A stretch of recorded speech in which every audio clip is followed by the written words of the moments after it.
If you are planning to enter the VLSI industry in 2026, then one thing is very important to understand. The field is very different from normal software development.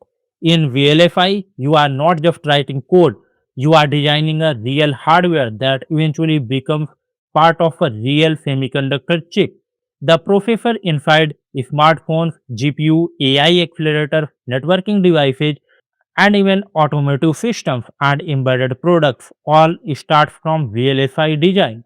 And honestly, many students get overwhelmed because they hear terms like RTL design, FPGA, ASIC verification, physical design, FTA, UVM, and system Verilog without understanding how these domains actually connected together. So in this video, I will explain a practical roadmap to become a VLSI design engineer in 2026. Not a random roadmap based on internet hype, but a roadmap based on how semiconductor engineering actually work in industry. The first thing you need is strong digital electronics, and this is probably the most important stage because almost everything in VLSI built on top of digital logic fundamentals. You should clearly understand logic gates, combinational circuits, sequential circuits, multiplexer, flip-flop, and counter, register, finite state machines, and timing concept. But don't just study definitions, try to understand how hardware actually works. These concepts become extremely important later in RTL design and timing analysis. After digital electronics move into computer architecture because eventually VLSI engineers are designing hardware blocks used inside processor and digital systems. Learn CPU architecture, ALU design, pipelining, cache memory, buffet, memory hierarchy, interrupts, and multi-core systems. This stage help you understand how modern processors are actually organized internally. And honestly, once you understand architecture properly, STL coding starts making much more sense. Now comes the core skill of digital design engineering, HDL programming. Start with Verilog. This is where you begin describing hardware using code. And one important thing, HDL is not normal software programming. You are describing hardware behavior and hardware structure. Learn modules, always blocks, combinational logic, sequential logic, blocking versus non-blocking assignments, clocked logic, FBM design, and test bench development. Then gradually move into system Verilog. And while learning, keep building small design. Counters, UART controller, FPI controller, FIFO, ALU, traffic light controller, memory interfaces. Because VLSI is learned much faster through implementation than theory alone. After HDL programming, start working with FPGA board. This is where your Verilog design becomes actual hardware logic. And honestly, this stage is very important. It gives you practical understanding. Learn synthesis, simulations, timing constants, pin mapping, waveform debugging, clock management, and hardware validation. Use platforms like Intel FPGA, Basis boards, or RTX FPGA kits. This stage helps you understand how RTL moves towards actual hardware implementation. Now move deeper into RTL design. This is one of the most important domains in VLSI design. At this stage, coding quality matters a lot.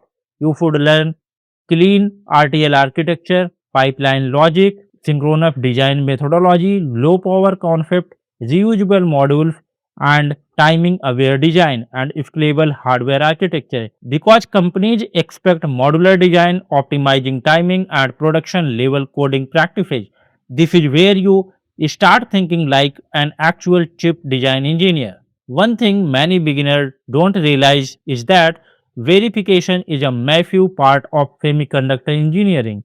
In many cases, verifying a chip is harder than designing it.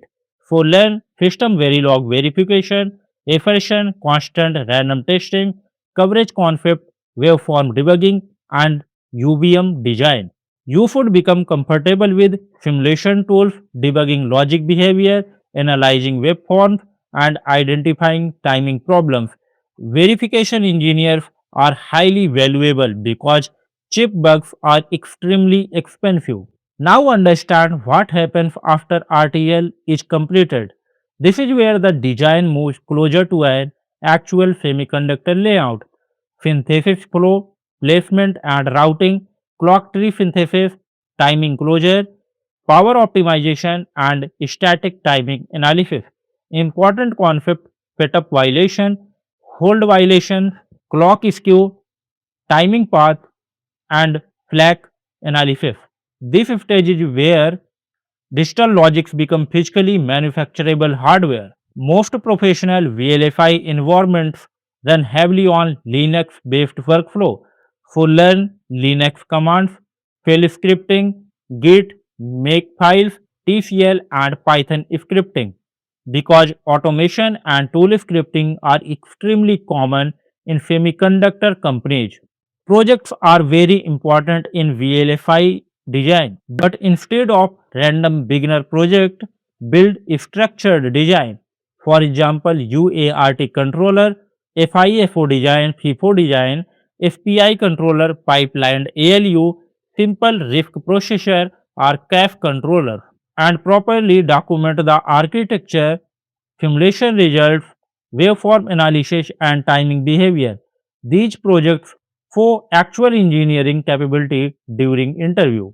Now, the final advice from my side: the semiconductor industry is growing rapidly because of AI hardware, edge computing, automotive electronics, high performance computing, 5G systems, and advanced embedded devices.